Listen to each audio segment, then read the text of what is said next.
Hello students, the topic that we are going to cover today is chemical coordination in plants.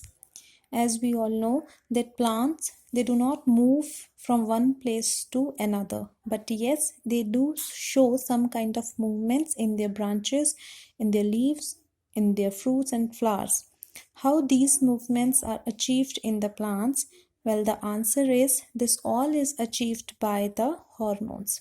Well, what are hormones? We have read in previous class also.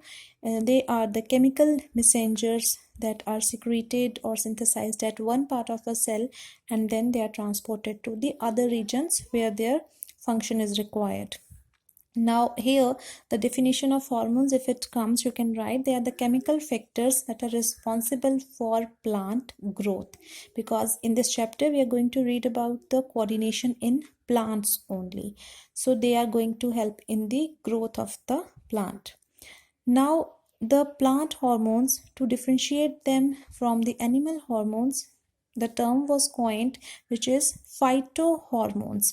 Now phytohormones are the hormones that are present in the plants, because phyto is related with the plants.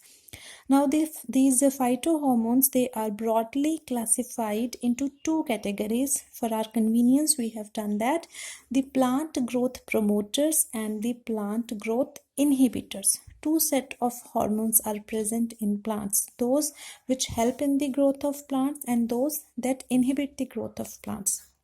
Well, in case of plant growth promoters, we have three different hormones: auxins, gibberellins, and cytokinins. And in plant growth inhibitors, we are having abscisic acid and ethylene. So in this video, we are going to read about the plant growth promoters. First one hormone, that is auxins.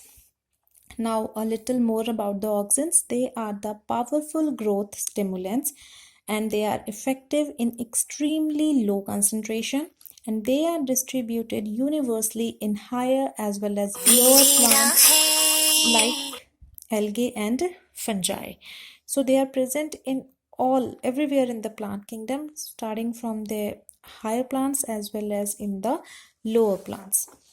Now we talk about the location where they are present in the higher plants.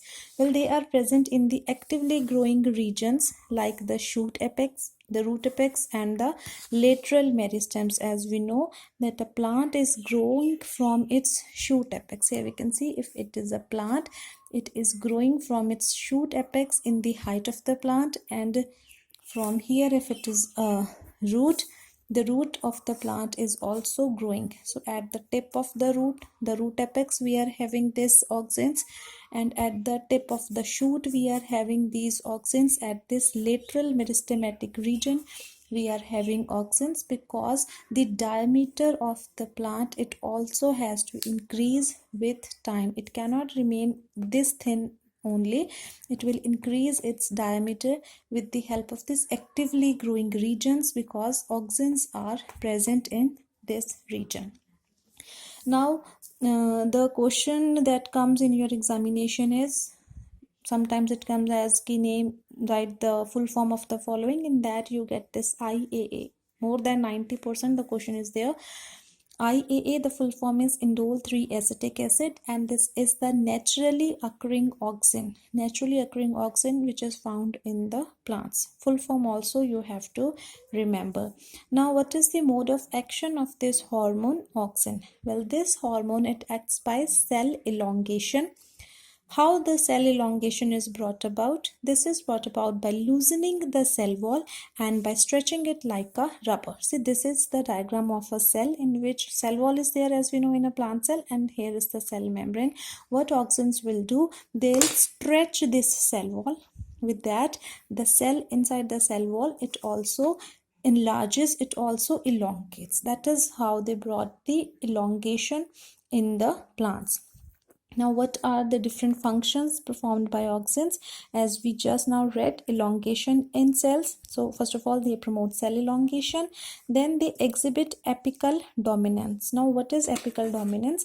Apical dominance means to not let the side branches of a tree to grow. It means they are not growing, only the height of the tree is growing, only the branches from this tip is growing. The lateral branches, they are not allowed to grow.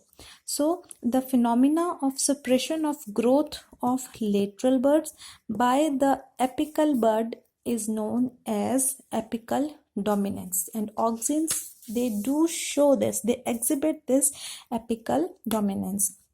Third point of function is they induces fruit formation without fertilization. The term is parthenocarpy. The phenomena of development of fruits without fertilization, this is parthenocarpy. This question will also come and define parthenocarpy. That time you have to write that the formation of fruits without fertilization. We have some examples of such fruits. What do we call such fruits that are developed or formed without fertilization? We call them parthenocarpic fruits, and the examples are apple, tomatoes, and bananas. With this, the auxin part of the hormones, it is covered today. I will meet with the next hormone, gibberellins, very soon. Thank you. Have a nice day.